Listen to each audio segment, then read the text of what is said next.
Firstly, he prayed. Then he called the 12 disciples. Finally, he ministered with them. One of those days, he went out on the mountainside to pray first, and then he called his disciples second, and then he went down with them and ministered to people. This is very important sequence of Jesus' ministry. Prayer and make community and ministry. Prayer, community, ministry. This sequence is very crucial. Prayer is like a root, and building a community is a trunk, and the ministry is the branch in the tree. The fruit grows at the end of the branches. This is the first reason we must pray. Everything begins with prayer. Everything begins with prayer, connection with God. So prayer creates the space in our heart for God to walk and speak. God, every day, God knock on the door of our heart. So I just want to ask to you, have you heard his knock last 2 weeks? Have you opened the door and spent time with him in a beautiful and intimate relationship with God? Hands up, please. You just at least, how many days you date with God?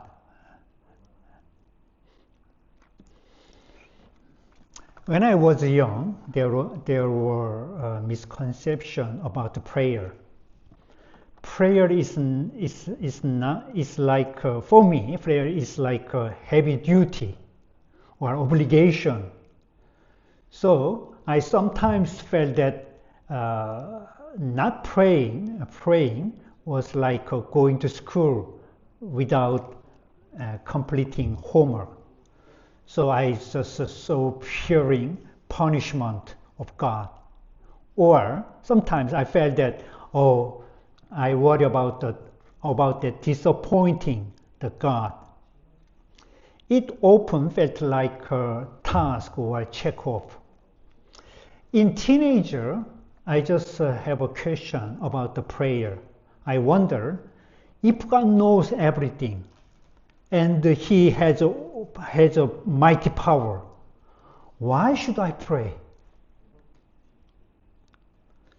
If God's will is sovereign and he leads everything to good outcome, does my prayer really matter? For example, in World War II, if the Allied forces represented good and the Nazi represented evil, wouldn't God ensure the Allies' victory regardless of my prayer? Similarly, if I was sick and my fate was in God's hands, would praying for healing really make a difference? So I began to think of the prayer as unnecessary or as an empty religious ritual. What do you think about that?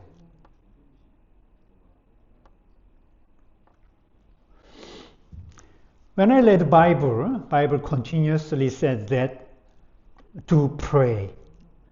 Sometimes ask, seek, and knock. And even Jesus prayed all night in today's Bible verse. Why? Why Bible emphasize prayer? This brings us to the second reason we must pray. C.S. Lewis, the renowned Christian apologist, he said that the history of the universe is like a God's drama. And God is a playwright and director. The script's direction and ending are all already set. But the part of the play allowed for improvisation by the actor. So he said that prayer is like an actor's improvisation, which can influence part of the story. For example, in Exodus 32,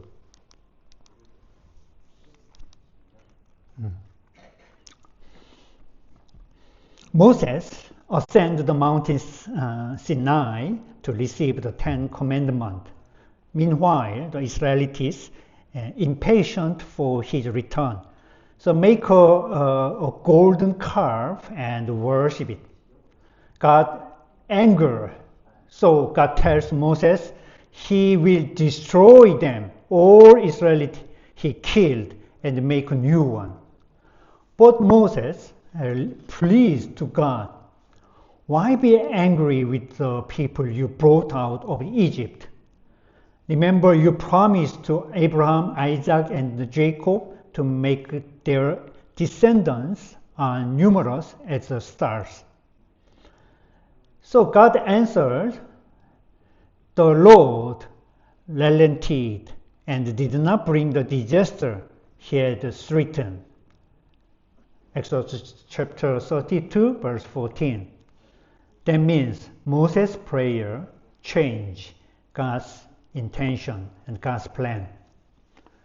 So human being interact with God in two primary ways.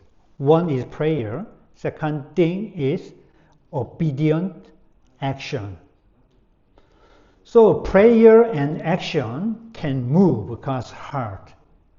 So prayer is extraordinary privilege. It allows created beings to influence the Creator's providence, just as an actor's improvisations can change the nuance of the performance. Our prayer influences God's will. Whether prayer is answered or not, it still impacts God's plan. Therefore, we must continue to pray. Another reason to pray is to discover our true desire. Jesus prayed before making important decisions. He fasted and prayed for 40 days before beginning his ministry. He prayed before facing the cross. And in today's Bible verse, he prayed before choosing his disciples. Prayer clarified what we truly want and what is best for us. And many young people ask me, I don't know what career path is best for me. I don't know who to marry. I don't know what kind of job to choose. My answer always is simple, to pray. Through prayer, your true desire will become clear. Before choosing his disciple, Jesus prayed all night. What was the result? What was the answer of God? Does God reveal the names of the disciples in Jesus' mind? Or does angels place signs over the chosen ones? What do you think about that?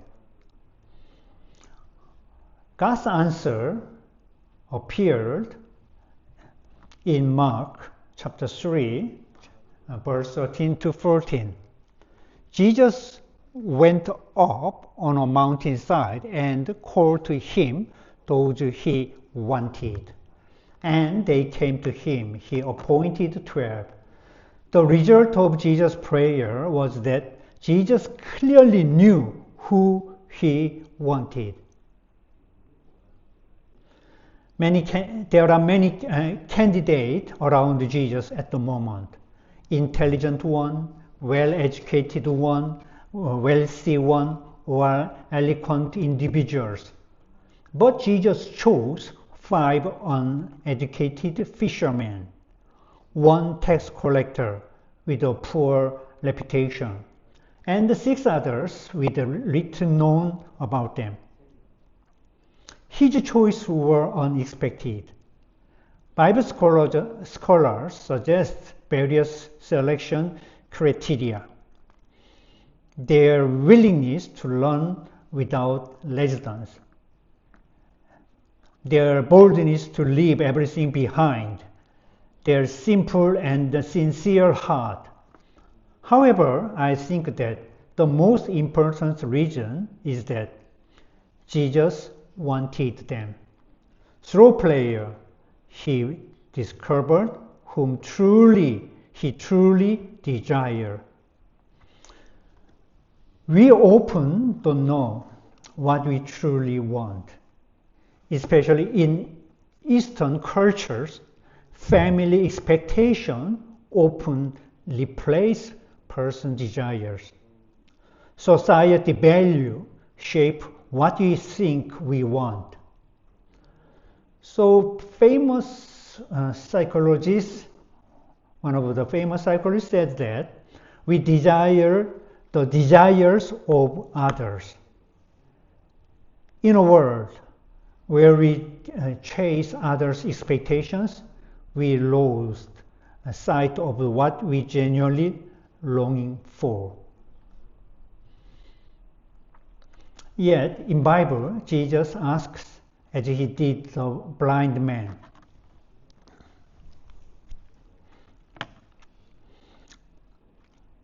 "What do you want me to do for you?" Luke chapter 18, verse 41. Before he healing the blind man, he asked like this, "What do you want me? What do you want me?" We have the same question from God in our prayer, that, "What do you want me?" So we must ask ourselves honestly, what do I want? Who I want? Which job or which Lord do I desire?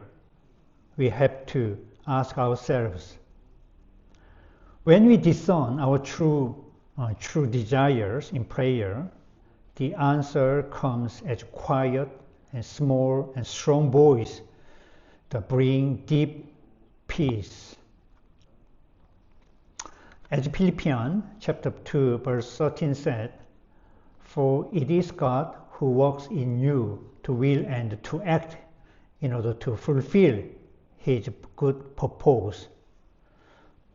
So we should ask God what I desire, while also searching our heart to see what we truly long for.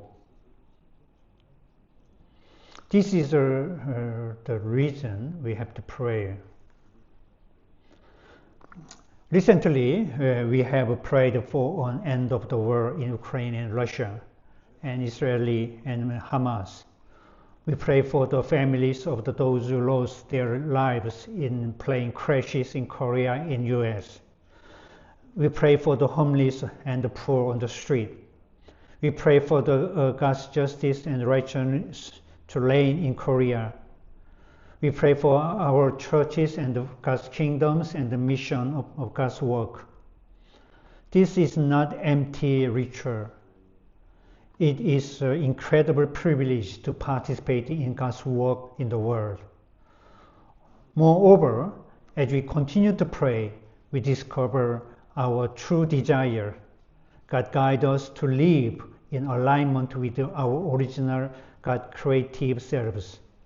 The more we pray, the sharper our religion becomes, the stronger our heart grows, filling us with greater courage. I invite you to embrace this powerful privilege of prayer. Let me remind you once more of Jesus' invitation in Revelation chapter 3 verse 20. "Here I am. I stand at the door and knock. If anyone hears my voice and opens the door, I will come in and eat with the person and they with me. This week, I encourage you to have at least 10 minutes of daily fellowship with Jesus every day. Whatever your problem, whatever your difficulty, if you pray to God, you can listen His voice and then you can have His peace. Let's pray together. It's time to pray to God for 2 minutes.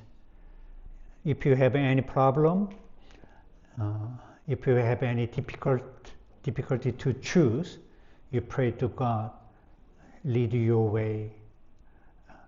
You pray to God what you really want to do. Let's pray together. 주님, 이 시간 말씀 감사합니다. Lord, thank you for your lovely time to